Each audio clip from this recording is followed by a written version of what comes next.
Chainsaw History Time. Welcome everybody to the Value of series of Chainsaw History. This time I am actually your secondary host, Jamie Chambers, because we are being led today by my sister Bambi. Hello. This is the series where she reads children's biographies that we were forced to endure in the 1980s as children. Yep, I'm going to read you a cozy little story. For kids. About vaccines. So who we doing today? Jamie, I don't know if you know this, but I don't like our current administration. I think it sucks ass. You don't say. However, I have true and powerful hatred for one man in particular, and that man is fucking RFK Jr. That fucking sleazy, gross, smelly, disgusting motherfucker. I hate him so much.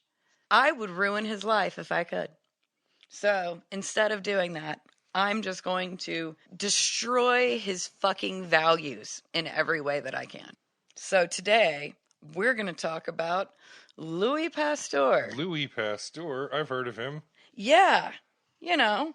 Anybody who's had pasteurized milk, something RFK Jr. is completely against. Yes. So, like, already there's an instant connection here, even before we get to vaccines. Yep. It's raw milk, baby. That's the way to go. Yep. And again, the pasteurization method for, getting bacteria off of fucking our food. It's only if you believe in germs. Sometimes you believe in swimming in rivers filled with raw sewage. Well, Louis Pasteur is one of the fathers of germ theory. What do you know? The thing that he was one of the people who didn't just have a theory about it, but he was out to prove the existence, and he was one of the people that managed. So should we check out this book cover before we dive in? Oh, before we dive in, yeah. So this is The Value of Believing in Yourself, the story of Louis Pasteur. No author on the cover. It's by Spencer Johnson, MD. I'll describe what I'm looking at here for everybody. We see what is presumably Louis Pasteur, which is a weird little cartoonish gnome man wearing a top hat, cartoonishly huge glasses. He's got like a goatee, and he's got a bright red Rudolph level red nose. Like, he must be a raging alcoholic based on the redness of his nose from this cover. And he's working at a chemistry bench with like beakers and liquids, doing some stuff. So there you go. I mean, for the record, look at Louis Pasteur. He was kind of a nerd with the whole... He's not wearing a top hat in this one, but they got the big fucking nose and the bushy facial hair. Yeah, he definitely had a look going. Yeah, don't get me wrong.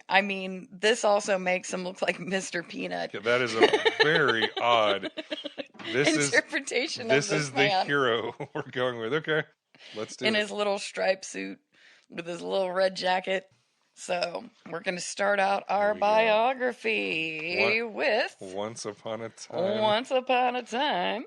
The true indicator that we're in for some truth and information. Yep. In far-off France, there lived a man named Louis Pasteur. Now and then, this man, who was a doctor of science, would put on his tall black hat and his bright orange coat and walk in the park. I believe I can, I believe I can, I believe I can, he would say to himself as he went along. That's unhinged. That's an unhinged I have to shit. dress up in my opera clothes to go for a walk and mutter incoherently to myself, like the little toaster that could. Okay, cool. Well, it's like the little train that could. I think I can, I think I can, I think I can. He just walks. But we don't even know what he's thinking yet. He's just sure that he can, because it is the value of believing in yourself. He's starting strong. What do you think it was that Louis Pasteur believed he could do? At this point, it could fucking be anything, boys and girls. I can wear the tallest hat in the world. It was something important. So important that Louis Pasteur didn't even notice the other people in the park. I must find the invisible enemy, he said. I must find the rabies germs that hide inside of people and make them sick, so sick they die. Yeah. Meanwhile, everybody else is avoiding eye contact. He's like, I must find the invisible enemy. So he's You see. He's sitting on a bench looking, disturbed while everybody else is living their lives and having fun flying kites and shit. Mm-hmm. And he's thinking about... The invisible enemy. I must root it out. Well, and you can see the little bubble and Yep, the invisible enemy. It's a rabies germ. It's a little black and white. It's a little gremlin thing. Yeah, it's a little gremlin thing with arms and legs and big sharp teeth. Yeah, because rabies germs gotta be scary. Louis sat on a bench and thought about that invisible enemy. I just know I can do it, he said. Still believing in himself. Yep. So, everyone thought he was silly, and everyone thought he was stupid, and the children made fun of him, and all of this part of the story is complete horseshit, because by the time he invented the rabies vaccine, he was already pretty hot shit by that point. Yeah, I mean, he was pretty hot shit from fucking the get, so he was a renowned scientist, so I doubt the people were pointing and laughing. While he's having to hype himself up. Yeah, they were like, "You'll never do it," they shouted. "No one will find an invisible enemy." What a dumbass, they said. Next year, expect us to wash our hands. Louis Pasteur didn't care what the children thought. He didn't fuck care. them kids. Fuck them kids. He didn't care what the grown-ups thought either. He believed in himself. I know I'm right, he said. I'm sure I can do it. That is also, every lunatic and mass murderer, also says these things. But you know what? A little narcissism is sometimes how shit gets done, so... Yeah, you gotta have just the right dose, not too strong a dose. Yeah, well, and I mean, he's locking himself in a lab, hurting no one but himself. Breathing fumes and feeling weird. We don't know exactly what Louis Pasteur is doing. So, because he believed in himself, he kept working. He kept on doing what he thought was right. It was hard work, but Louis Pasteur was happy. He knew that if he found the invisible enemy, the rabies germ, he could help many sick people to get well again. He was on his hands and knees looking for it in every corner. Where are you, rabies germ? Yep, and I mean, okay, this is a great... Let's see, we're again in the laboratory with all these liquids and little things, and he's holding a vial in his hand. He's looking like he's stoned out of his goddamn mind from whatever he is drinking out of that pink vial. Yeah, he is like inhaling the fumes hardcore in this. It's like, this is where I'll find the enemy. Ooh. I mean, his eyes are very wide. I must expand my consciousness to find the invisible enemy. Meanwhile, there was a mean child that liked to poke a dog, and this little boy was poking a stick at a poor sick dog in the faraway land called Germany. So this shitty kid's name was Joey, and so he was picking on this dog, and this dog happened to have rabies. And because Joey was stupid, he got bit. I mean, I don't want anybody getting bit by a rabid dog, but the kid poking him with a stick is higher on the list than others. Exactly. I mean, they made it where it's like, and it was all this kid's fault. Fuck this kid. He deserves every bad thing that's about to happen to him. And so soon Joey could see that the dog was very mad. He had white foam around his mouth, foam like whipped cream. He tried to bark as if to say, stop it, but he couldn't bark. Something was wrong. Do you know what was wrong? Of course we know what was wrong. The fucking dog had rabies. Yes, this kid is fucked. That's right. If you could see, the rabies germ was making the dog very sick. The dog was so sick and so mad that he would bite at anything, even at the rocks or the trees. Now, granted, I have puppies, and I can tell you that they don't have to have rabies in order to do that. Sometimes they're just wild. called being 6 months old. Yeah, sometimes they're just dogs. If he could, he would surely bite the boy who had poked him with the stick. And you know what? Joey was dumb, and he left the gate open. Good job, Joey. So Joey was like, do-do-do-do-do, and he's going off with his stick, feeling pretty good about himself. However, dun-da-da, the foamy-mouthed dog. Yeah, the dog that literally has entire face of Barbasol shaving cream. Mm-hmm. And plus... Oh, we see the A belly full. The X-rays, a belly full of rabies, A belly full of rabies. and the dog biting the tree, just like our dogs do. Yeah, just like my dogs. But our dogs don't put on the shaving cream first. They do not. Although, if you've ever seen them run around with a little water on their face, after a few minutes, they're just like, yeah. But anyway, this poor sick dog was really angry at this point, and fucking Joey left the gate open. So guess what? Yes, it was the gate. The gate and the fence had come open. The mad, sick dog could get out. He could run after Joey and bite him. And that's exactly what he did. Ouch, ouch, cried Joey as the mad, sick dog bit him on the arms and legs. And then it happened. The invisible enemy, the rabies germ that was hiding in the dog, traveled from the dog's foaming mouth into the little boy. Help, help, Joey shouted. Daddy, please help me. Oh, yeah. Joey's right ankle is getting good and chomped by the shaving cream dog. Is that his hat falling off his head? Yeah, I think so. And there's and that's the stick he had poked the dog with, which instead of beating the dog. Yeah, it's like, at least defend yourself. This is Joey, the world's dumbest kid. Joey is just not, maybe he's not smart enough to. Yeah, he's not smart like you, baby. Studio puppy. Go on. So Joey's mustachioed father ran out from the house, and he chased the dog away, and he put the dog back behind the fence, and then he retrieved poor, crying, bloody, bleeding Joey. Well, at least the dog didn't maul him to death. He can at least enjoy the slow, miserable death of rabies now. Oh yeah, his leg is all jacked up. Mm-hmm. And his mustachioed father. And they managed who is a hero and very sad. They locked the dog away, which I'm sure, in real life, what you do with a rabid dog is you shot it as soon as possible. The funniest thing about this is how modern. He almost looks like he's wearing blue jeans. Ow, yeah. And now it's cutoffs thanks to the dog ripping off that one. Well, I was talking about Dad. Oh, yeah. Dapper Dad. He's just wearing a collared shirt, blue jeans, and black shiny shoes. Yeah, he looks out of place in this old-timey story, but that's okay. So, his father picked up Joey. Did you tease that dog? He asked. Yes, and that's Daddy. Why I'm going to go to hell. Yes, Daddy, and I'm sorry, whispered Joey. He was badly hurt and felt very tired. Not as sorry as you're going to be, kid. Yeah. This is bad. It's a bad day. I'll take you home, said his father sadly. He was sad because he knew the terrible thing that had happened to his son. I do appreciate that this book on Louis Pasteur has disappeared for the middle of it, so we can focus on a fuck-off asshole little kid who likes to hit dogs with sticks. Yeah, and funny enough, this is the first story so far where we don't have it starting from his beginning of Louis Pasteur's life. He's an old fucking man. And he does not have no imaginary friend. He can just see he's just looking for the invisible enemy. Yeah, he's just this obsessed weirdo talking to himself. Yep. I believe I can. I believe I can. I believe I can.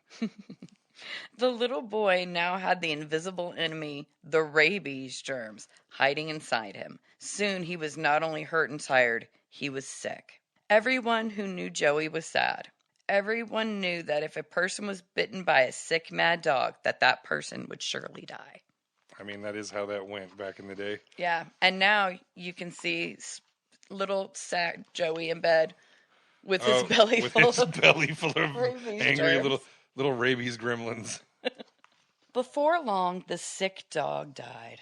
Aw, wah, wah. Which is cute that they pretend that the sick dog just died, because back then... you would shoot that motherfucker old yeller style. You old yellered a dog. I mean, that I'm somebody who loves dogs, but especially there was no cure, and all it can do is harm, and the dog is miserable. Suffer. And the dog is already suffering. I mean, a mad dog, it means it has brain damage, literally. Yeah, and it will literally attack anything and anyone and it that can't comes drink water. It's the putting it down as soon as possible is the kindest thing you can do. Yeah. So, but in this story, we're just going to say that it died. Died mysteriously, just dropped dead. And everyone in Joey's house was sad and quiet. Lead poisoning, kids. Then, one day there was news. Joey's mom saw it first, and she shouted with joy. Wonderful, wonderful, she cried. How could she think anything was wonderful when her little boy was dying? What do you think she read in the newspaper? You have to see this strange fucking woman. Oh my god, her mouth is like it's like a reticulated python that has unhinged its jaws. And her eyes are so wide. It's I'm very assuming funny. she's going to stuff the entire newspaper into her mouth at this point. She was quite excited. A doctor of science has found a way to save people like Joey, he said. He says sick people like Joey have invaded by an invisible enemy, and he has found the enemy, and he has also found a way to kill it. Do you know who this man was? No clue. Of course, it was Louis Pasteur, the man who believed in himself. He knew he was right, and he had done what he had set out to do. So while we're paying attention to Joey, he did all the cool science shit. Pretty much. Great. Good job. Yeah, so we just glossed over. Thanks, Richard Spencer. We didn't want to hear about how he did cool science. We want to hear about this kid beat a dog with a stick. And how he deserves to die, but now Louis Pasteur. But now Louis Pasteur is going to swoop in like an angel and save him, thanks to all the science we didn't get to see. Father, we'll need a carriage, said Joey's mother. So, I guess they refer to themselves like mother and father the same way Mike Pence does. It's the old-fashioned way. It's old-timey and creepy. Yes. We must take Joey to Paris to see Dr. Louis Pasteur. Perhaps he can save Joey's life. Does that mean we have to call each other sister and brother for the rest of the show? Yeah, and a kid from Germany would always be named Joey. Yeah. Joey's father ran to find a carriage, and he shouted to his able coachman and 6 fast horses. So we have an entire, we have 2 pages of them just, trying to get him a horse-drawn carriage ready to go. This is the most worthless page in the book. Desperately needed storytelling. We were really worried about This is filler, y'all. We could have learned about science, but no, we get filler.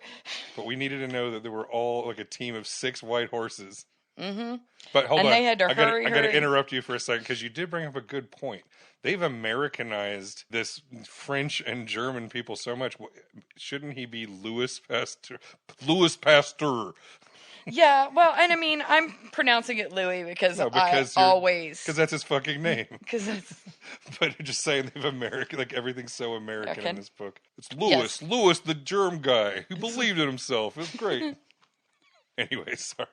But yeah, I mean, it's very funny. Hurry. So they galloped from Germany to Paris, as one does. Yep. With this poor sick kid. Bouncing along. Yeah, I'm sure that was a fun journey. Gut full of rabies gremlins. Yep.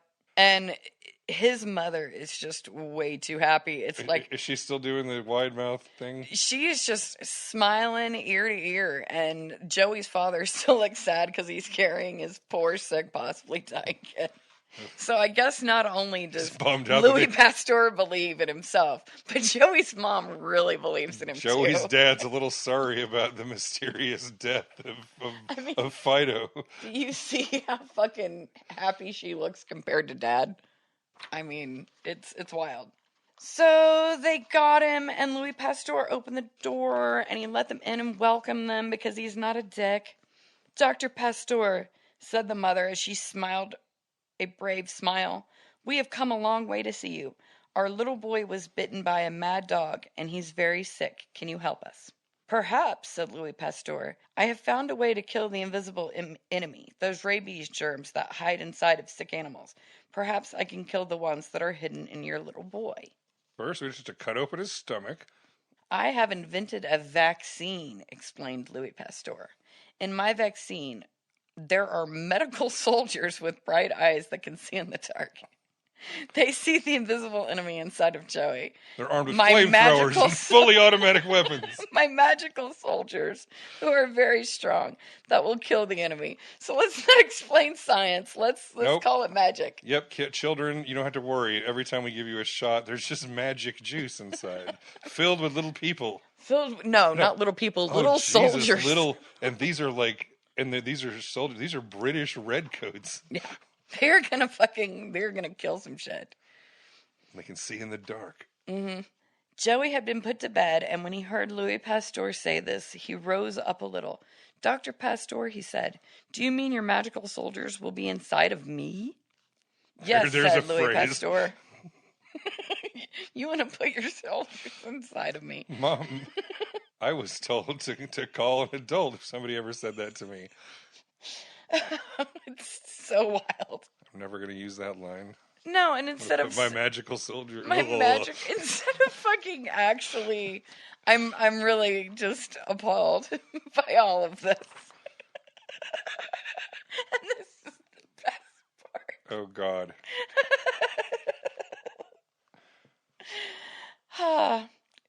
How are you going to do it? Very easily, said Louis Pasteur. Ugh. My magical soldiers can march through long needles into little boys. They march together like a mighty army. It's bigger than he is. So, assuming Louis Pasteur is a average guy about 5'7", this would be a 15-foot long syringe filled with midget soldiers. It is so bizarre. But needles hurt, said Joey. And he was like, sometimes, he admitted. Especially when they're 15 feet long. He's like, this is gonna fucking suck, dude. And admittedly, to this day, rabies vaccines are one of the most... multiple injections in the stomach. It's awful. However, rabies vaccines are also one of the few vaccines you can get after infection that will still work. Yeah. So that's why it's a cure. So Joey promised to be brave, and he said that you'll be the very first person to have the rabies vaccine. And Guess I'll die then. He was like, So Joey's father was understandably worried. Yeah, well, we're going to do some... very first person, he wondered, will it be dangerous? Are you sure your vaccine will work? And he was like, I guess so, but he's going to die either way, so we might as well try. Is your vaccine safe and effective? Does it cause autism? The magical soldiers are going to march inside your kid, and he's going to kill the rabies, and that's just how things are going to go. But for the first time ever, magical soldiers were introduced inside a little boy's body. Yeah, although this... even though it's still an awfully long needle, is still at least it's big. Even though he could hold it in one hand. However, like looking at the size of my hand and looking at that's still like an 8-inch long syringe. It's still a really big syringe, but it's not a 7-foot tall syringe. So there's that. And now it's filled with a red liquid instead of. I guess he had to put the soldiers in the blender first. So they gave him the shot. When the soldiers got inside Joey, they found it was dark. The magical soldiers peered here and there with their magical eyes. At last, they spotted the enemy. Darkvision. Those rabies germs that had been invisible till now. At first, they saw only 12. Can you see them too? They knew that they were really millions of germs inside of Joey. You'll never beat us, said the terrible germs. Yes, we will, cried the magical soldiers. Oh, I love science being explained to children. Yeah. So we have a bunch of fucking weird eyeballs in the dark, and then the little gremlins laughing at them from the other page. Yeah, it's like, you can't get us. I personally wouldn't laugh at the dozens of glowing eyes in the dark. Yeah, they shouldn't have, because these soldiers came out and fucking whipped the shit out of them. The battle began. The magical soldiers attacked the invisible enemy, who fought bravely. It wasn't very comfortable for Joey. I bet. Would you be comfortable if you had an army of magical soldiers fighting a war inside you? I dare say I wouldn't be comfortable with that. And yes, so yeah, these redcoats are killing those shit. I mean, this one, like, one of them has skewered 3 rabies gremlins all by himself with his bayonet. Oh, yeah, they are just fucking getting in there. This is a massacre. And then meanwhile, Joey is, I don't feel so good. But the soldiers in the rabies vaccine killed more and more of the enemy. Joey felt better and better. So they came in there. I mean, these guys are just, they whipped the shit out of him. And then... when at last the enemy had been beaten, Joey felt well. So well, he jumped out of bed and danced around in circles with his mom, his father, and of course, Louis Pasteur. They felt like dancing as much as any of them. Hooray, hooray, they all shouted. Because after being sick as shit and almost dying, you just want to get up and do a jig. Once your rabies gremlins have been defeated by the magical sea and the dark soldiers, what are you going to do but dance? Like Grandpa Joe. Then Joey thanked Louis Pasteur and rode back home to Germany. In Joey's village, the people lined the streets. They laughed and waved to Joey. Everyone was so happy that he was alive. Even the yellow sun in the sky seemed happy. Ah, yes. We have a very self-satisfied sun staring down on just crowds of people screaming and cheering through the streets as if it was the Macy's Day Parade. Yep. Even though it's just Joey. It's just Joey. Just fucking Joey. You didn't die. Hooray. It's like, hey, now here's your stick to go beat another dog with. Mm-hmm. Yep. The church bells rang, and there's a whole fucking page dedicated to this. This is more filler. Yep. Oh, just more celebration. The Ewoks are celebrating. Meanwhile, back in France, where he lived and worked, many people now wanted to talk to Louis Pasteur because they didn't before. They thought he was a weirdo, but they were like, Dr. Pasteur, as some of the children, we think you are wonderful. We found the cure for rabies. Yes, I did, smiled Louis Pasteur. I am very happy, but do you know what made me feel so good while I was trying to find the cure? We don't know because you were telling us about fucking Joey. When I was working in my laboratory, Dr. Pasteur said, I enjoyed the times when I believed in myself. In those days, I didn't always succeed, but even if I didn't, it always felt good to believe that I could. So now we can see him being deranged in his... So there's a flashback to him working in his lab. Mm-hmm. Just there's a piece of paper and then chemistry shit. Yep. It looks less high than before. But still pretty high. Oh, just wait, this is the last page. As you can see, our story ends happily. And now perhaps you might like to think about yourself. Of course, what you might decide to do with your own life may be different indeed. But whatever you choose to do for yourself, let's hope it will make you happier.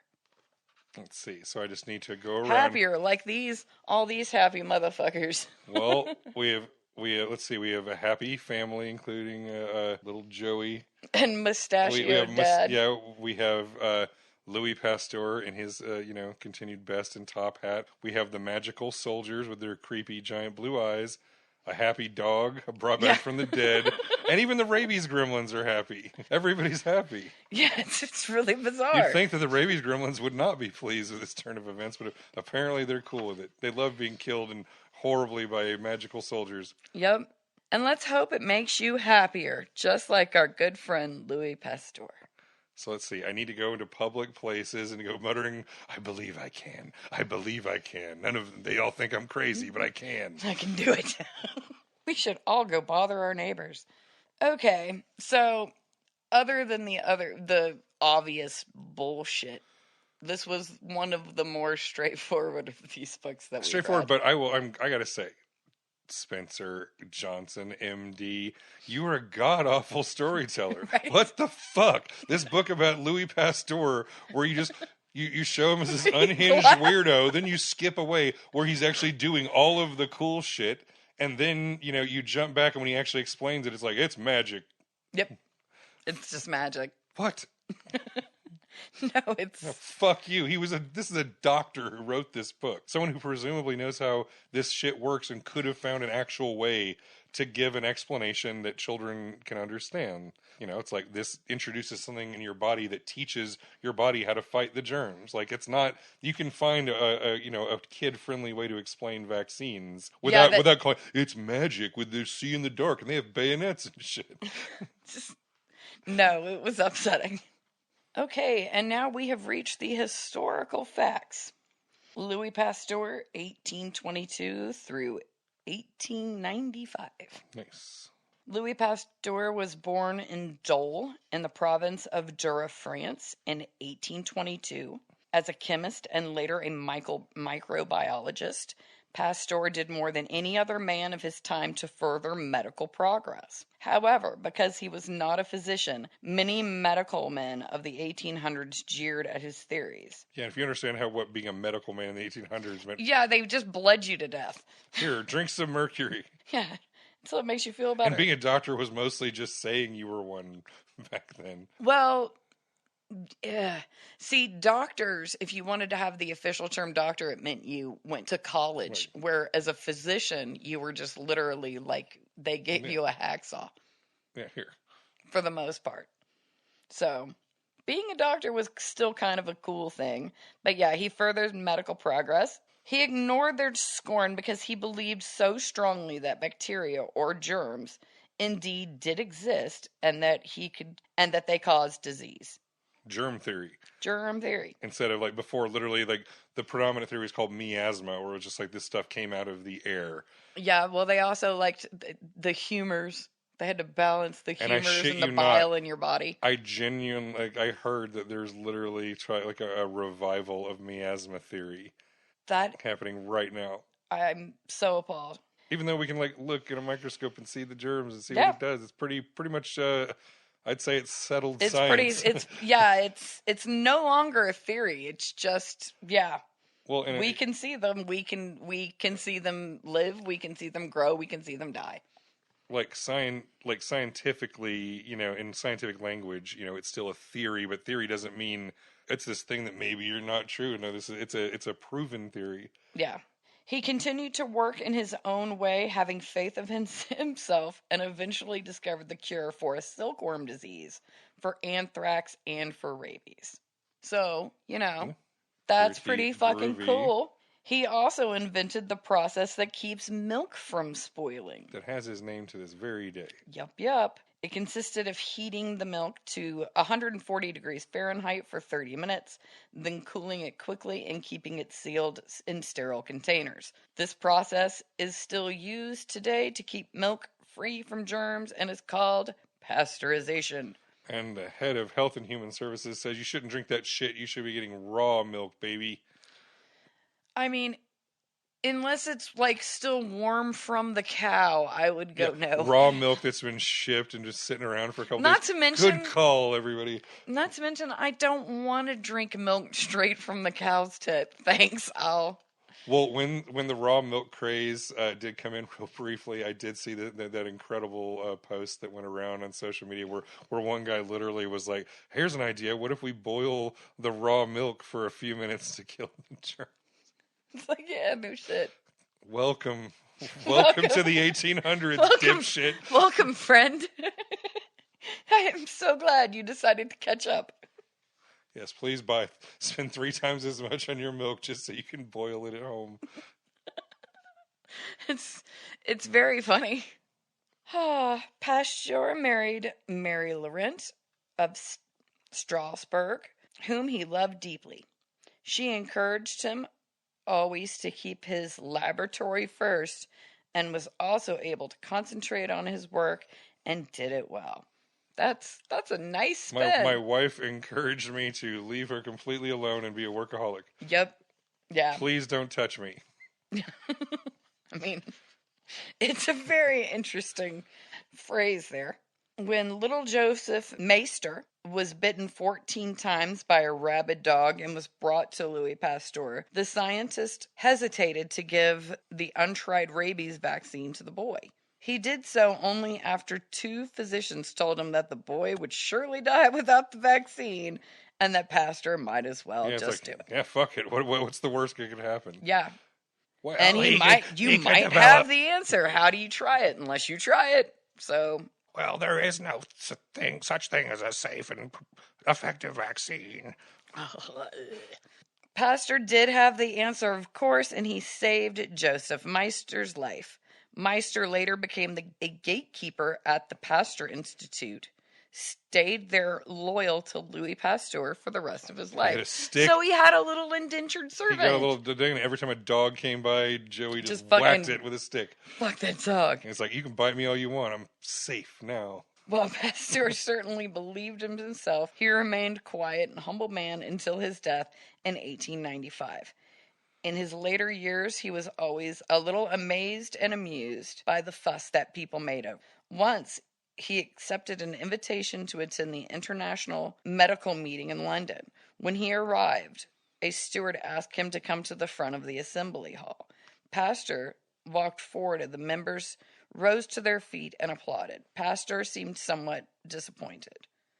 "The Prince of Wales must have arrived," he said. "I wish we had arrived earlier so we could have gained a better view of him."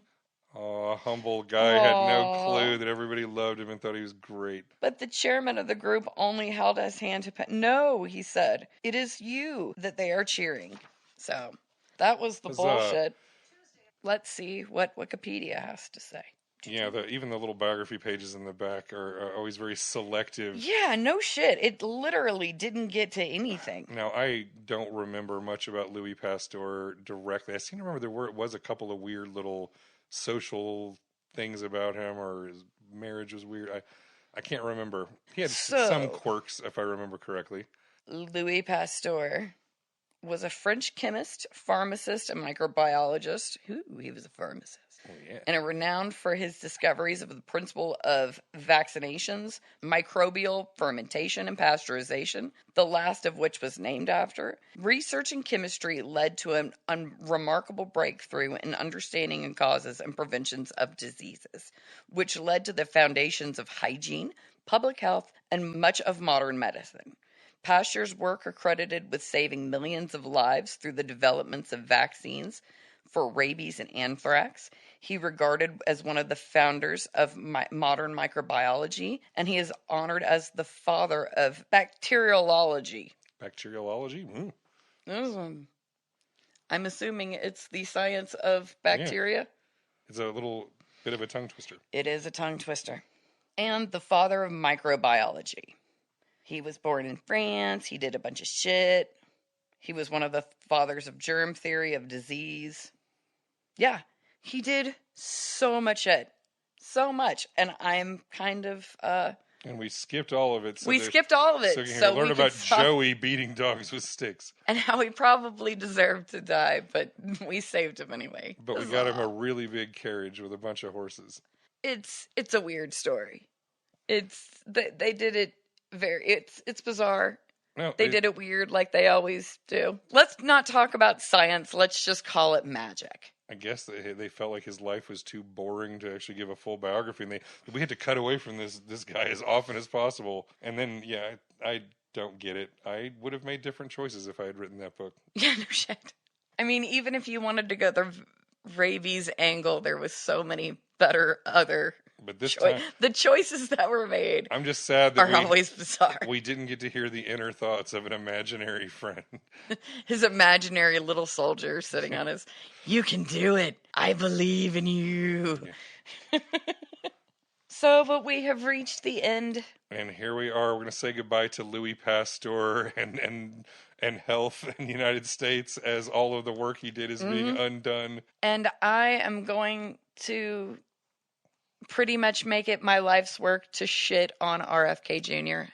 as much as humanly possible. And I started with Louis Pasteur. And there we go. A perfect way to go, but I know that there's even more tasty stuff in the future. Yep.